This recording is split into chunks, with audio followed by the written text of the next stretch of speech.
Types of norms. Social norms की जैसे हमने बात की कि सोशल नॉर्म्स कल्चर की प्रोडक्ट है। कल्चर ने उस स्पेशल रूरल सेटिंग के कल्चर ने जो प्रोडक्ट बनाई है नॉर्म्स, उसको तमाम उसके मेम्बरान को ओबे करना पड़ता है। तो अभी नॉर्म्स की डिफरेंट टाइप्स हैं, जिनमें हम मेजर टाइप्स शेयर कर लेते हैं कि उसमें एक फॉर्मल सोशल नॉर्म्स होती है और एक इनफॉर्मल सोशल नॉर्म्स होती है। दोनों नॉर्म्स, आई रिपीट कि दोनों नॉर्म्स को हमारा सोशल सिस्टम और हमारा सोशल कल्चर और रूरल सोशियोलॉजी में पर्टिकुलरली रूरल कल्चर उन नॉर्म्स को डेवलप करता है और उसको अपने मेंबर्स तक इम्प्लीमेंट करवाने का रिस्पॉन्सिबल भी वो सोशल पर्टिकुलर सोशल सिस्टम होता है। तो जो फॉर्मल सोशल नॉर्म्स होती हैं, उसमें सबसे मेजर चीज़ लॉ आ जाता है, कानून। ये कानून पार्ट है नॉर्म्स का, सोशल नॉर्म्स का। और फॉर्मल सोशल नॉर्म्स का पार्ट है law, regular and formal method which is imposed on a society in order to control और रेगुलेट सोशल बिहेवियर। अब जो हम मेंटेनेंस की बात करते थे, हम सोशल सिस्टम की मेंटेनेंस की बात करते हैं, तो ये उसी मेंटेनेंस का पार्ट होगा जो हमारी फॉर्मल सोशल नॉर्म में लॉ है, कि एक कानून बना दिया जाता है जिसको सोसाइटी ने, उस सोसाइटी के मेम्बरान ने ओबे करना है।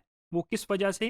कि उनके जो बिहेवियर है, सोशल बिहेवियर को रेगुलेट करने के लिए और उसको कंट्रोल करने के लिए। अब कानून में अगर आपके रूरल सोसाइटी में अगर कोई चोरी करता है, या कोई, अगर हम बात करते हैं स्पेसिफिकली, हम नहरों की बात कर रहे थे, हम पानी की बात कर रहे थे, तो कोई किसान ही अगर इरेगुलरिटी करता है कि वो बंद तोड़ के नहर का अपने टाइम के बगैर, अपने दिन के बगैर पानी लगा लेता है अपनी फसल को, तो ये लॉ इस पे हरकत में आता है। जो हमारी फॉर्मल सोशल नॉर्म है, जो सोसाइटी ने डेवलप की हुई है, उस पे फिर लॉ हरकत में आता है। उसकी फिर बाकायदा तौर पे तफ्तीश होती है और उसको उसके मुताबिक पनिशमेंट दी जाती है। इसी तरह बेशुमार और ऐसी चीज़ें हैं जो हमारी नॉर्म्स ने डेवलप की हैं और जो बहुत सख्ती पे जिन पे अमल दरामद करवाना होता है और उस पे लॉ बना दिया जाता है।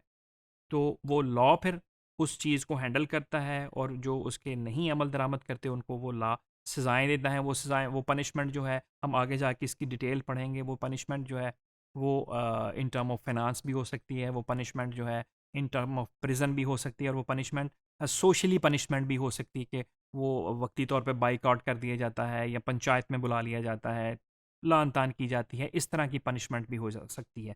इस टॉपिक को हम नेक्स्ट डिटेल में भी पढ़ेंगे जाके। अब जो दूसरी बात है, इनफॉर्मल सोशल नॉर्म।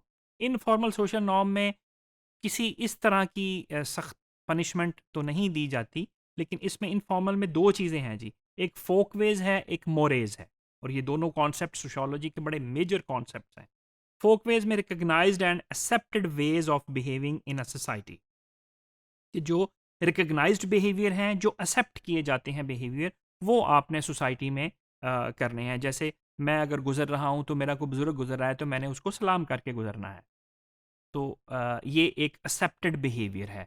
वो किसने बनाया है? हमारे कल्चर ने डेवलप किया है, उस सोशल सिस्टम ने डेवलप किया है कि छोटे ने बड़े को सलाम करना है, छोटे का बड़े को इज्जत और तकरीम देना उसका फ़र्ज़ है। ये एक सोशल नॉर्म है, लेकिन ये इनफॉर्मल सोशल नॉर्म है। इसको हम फोक वेज भी कह सकते हैं, normal and habitual way of the group, कि ये एक नॉर्मेलिटी है और हैबिचुअल ये आदत है। जब भी आप अपने किसी बुजुर्ग को देखेंगे तो आप सलाम करके गुजरेंगे, आप उनकी इज्जत करेंगे। कोई बुजुर्ग आएगा, आप किसी महफिल में बैठे हुए हैं तो आप उसके लिए कुर्सी छोड़ देंगे। ये एक आपकी आदत डेवलप कर देता है, आपका वो सोसाइटी, वो कल्चर, आपकी आदत डेवलप हो जाती है और एक नॉर्मल बिहेवियर कंसिडर होता है। ये कोई ख़ास स्पेशल बिहेवियर नहीं होता कि इस बंदे ने बुजुर्ग के लिए कुर्सी छोड़ी है। ये नॉर्मल बिहेवियर में शामिल हो जाती हैं चीज़ें। और इसी तरह की बहुत सारी जो रोज़मर्रा की जो वैल्यूज़ हैं हमारी, उनको हम फोक वेज में शामिल करते हैं, और ये फोक वेज जो हैं ये इनफॉर्मल सोशल नॉर्म्स में आती हैं।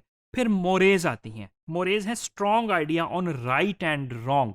ये वो स्ट्रॉन्ग आइडिया है कि ये चीज़ गलत है, ये चीज़ सही है, और सोसाइटी के मेंबर ने ये गलत काम नहीं करना, और ये वाला जो सही काम है यही सही काम करना है। ये फोक वे से थोड़ा सा स्ट्रिक्ट होता है। इसमें सोसाइटी अपने मेंबर्स को सख्ती के साथ अमल दरामद करने की तलकीन करती है, जैसे कि ख़वातीन की इज़्ज़त करना, ख़वातीन को रिस्पेक्ट करना, किसी भी खातून को डिसरिस्पेक्ट नहीं करना, उसको गालियाँ नहीं देनी, उस पे तशद्दुद नहीं करना, जो वायलेंस है वो नहीं करना। ये मोरेज़ में शामिल है कि हमें अपनी बीइंग अ मुस्लिम, हमारा दीन इस्लाम जितना ज़्यादा इसको फ़ोकस करता है ख़वातीन के राइट्स को और ख़वातीन की इज़्ज़त को, उतना कोई और मज़हब नहीं करता। जैसे कि हमारे नबी पाक सल्लल्लाहु अलैहि वसल्लम ने फरमाया कि आपकी माँ के कदमों तले आपकी जन्नत है। तो ये मोरेज़ में आता है। ये एक एग्ज़ाम्पल थी कि ख़वातीन की रिस्पेक्ट जो है वो हमारी सोशल नॉर्म्स का हिस्सा है, और ये मोरेज़ में आता है। ये स्ट्रॉन्ग आइडिया है राइट का, कि ये राइट काम है और ये करना ही करना है। कोई इसके अलावा आपका चारा ही नहीं है। मस्जिद में आपने जाना है तो मस्जिद में आपने जूते उतार के जाना है। ये फ़ोकवेज़ नहीं है। अच्छा, और एक डिफ़रेंस इसमें समझने के लिए है कि फ़ोकवेज़ और मोरेज़ का। फ़ोकवेज़ अगर आप नहीं भी करते तो उसका कोई सोसाइटी जो है, वो मेंबर हैं जो ग्रुप के, वो कोई इतनी ज़्यादा पनिशमेंट आपको नहीं देते। अगर आप किसी बुज़ुर्ग को सलाम करके नहीं गुज़रे, वैसे पास से गुज़र गए हैं, तो कोई इतना ज़्यादा बड़ा सज़ा वाली बात जो को बड़ा इशू क्रिएट नहीं होता। लेकिन मोरेज़ जो है, वो अगर आप ओबे नहीं करते, तो उसका सोसाइटी एक बड़ा इशू बनाती है। उसका सोसाइटी आपको पनिश करती है, सोसाइटी आपको लान-तान करती है, और सोसाइटी आपको उस पे इम्प्लीमेंट करने के लिए फ़ोर्स करती है। तो ये एक डिफ़रेंस है फ़ोकवेज़ और मोरेज़ में। फिर उससे ज़्यादा अगली चीज़ें चली जाएँ जो लॉ अबाइडिंग वाली बात पे चली जाती हैं, तो वो फिर फॉर्मल नॉर्म्स में हम उसको कहते हैं, वो और लॉ फिर है उसको इम्प्लीमेंट, वो फिर लॉ करवाता है इसमें।